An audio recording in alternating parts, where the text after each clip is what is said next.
नमस्कार, आप सुन रहे हैं रेडियो हिंदुस्तान और मैं हूं आपके साथ आरजे अंजू। आज सुब्रमण्यम चंद्रशेखर का जन्मदिन है। सुब्रमण्यम चंद्रशेखर का जन्म 19 अक्टूबर 1910 को हुआ था। वे एक खगोल भौतिक शास्त्री थे और सन 1983 में भौतिक शास्त्र के लिए नोबेल पुरस्कार विजेता भी थे। उनकी शिक्षा चेन्नई के प्रेसिडेंसी कॉलेज में हुई। वे नोबेल पुरस्कार विजेता सर सीवी रमन के भतीजे थे। बाद में डॉक्टर चंद्रशेखर अमेरिका चले गए, जहां उन्होंने खगोल भौतिक शास्त्र तथा सौर मंडल से संबंधित विषयों पर अनेक पुस्तकें लिखी। सुब्रमण्यम चंद्रशेखर ने व्हाइट ड्वार्फ यानी कि श्वेत वामन तारों नाम के नक्षत्रों के बारे में सिद्धांत का प्रतिपादन किया। इन नक्षत्रों के लिए उन्हें जो सीमा निर्धारित की थी, उसे चंद्रशेखर सीमा कहा जाता है। उनके सिद्धांत से ब्रह्मांड की उत्पत्ति के बारे में अनेक रहस्यों का पता चला। अपनी शानदार खोज चंद्रशेखर सीमा के लिए वे अत्यधिक प्रसिद्ध हुए। उन्होंने दिखाया कि एक अत्यधिक द्रव्यमान है जिसे इलेक्ट्रॉनों और परमाणु नाभिकों द्वारा बनाए दाब द्वारा गुरुत्व के विरुद्ध सहारा दिया जा सकता है। इस सीमा का मान एक और द्रव्यमान से लगभग 1.44 गुना है। 1930 में चंद्रशेखर ने इसकी व्युत्पत्ति की, जबकि वह एक विद्यार्थी ही थी। तारकीय विकास की जानकारी प्राप्त करने में चंद्रशेखर सीमा एक निर्णायक भूमिका निभाती है। यदि एक तारे का द्रव्यमान इस सीमा से बढ़ता है तो तारा एक सफेद बौना नहीं बनेगा। यह गुरुत्वाकर्षण की शक्तियों के अत्यधिक दाब के अंतर्गत टूटता रहेगा। चंद्रशेखर सीमा के प्रतिपादन के फलस्वरूप न्यूट्रॉन तारों और श्याम वीवर का पता चला।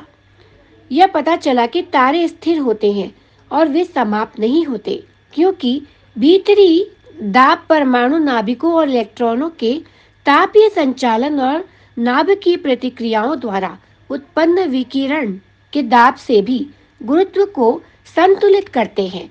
तथापि प्रत्येक तारे के लिए एक ऐसा समय आएगा जब नाभिकीय प्रतिक्रियाएं बंद हो जाएंगी और इसका अर्थ ये होगा कि गुरुत्वाकर्षण का मुकाबला करने के लिए भीतरी दाब नहीं होंगे। द्रव्यमान के आधार पर एक तारे के 3 संभावित चरण होते हैं: श्वेत वामन तारा, न्यूट्रॉन तारा, श्याम वीवर यानी कि ब्लैक होल। चंद्रशेखर को संयुक्त रूप से नाभिकीय खगोल भौतिकी W.A. फाउलर के साथ 1983 में भौतिकी में नोबेल पुरस्कार प्रदान किया गया। उनके काम के विस्तार में भौतिक विज्ञान, खगोल, भौतिक और व्यावहारिक गणित शामिल है। उनके अपने शब्दों में मेरे जीवन में 7 काल आए और वे संक्षिप्त रूप से हैं। पहला, तारकीय ढांचा श्वेत वामन के सिद्धांत सहित सन 1929 से 1939 तक। तारकीय गतिक ब्राउमिन संचलनों के सिद्धांत सहित सन 1938 से 73 तक। चिकित्सकीकरण अंतरण का सिद्धांत, प्रदीप्ति और सौर प्रकाशित आकाश के ध्रुवण का सिद्धांत, गृह और तारकीय वातावरण के सिद्धांत, नकारात्मक आयन का परिमाण सिद्धांत, हाइड्रोगतिक और हाइड्रो चुंबकीय स्थिरता सन 1952 से 1961 तक। साम्यावस्था की दीर्घवृत्तजीय आकृतियों का संतुलन और स्थायित्व सन 1961 से 1968 तक। सापेक्षता और आपेक्षिकीय खगोल भौतिकी के सामान्य सिद्धांत सन 1962 से 1971 तक। श्याम वीवर यानी कि ब्लैक होल का गणितीय सिद्धांत सन 1974 से 1973 तक।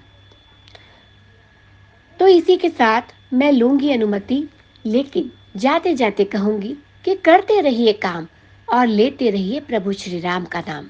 नमस्कार।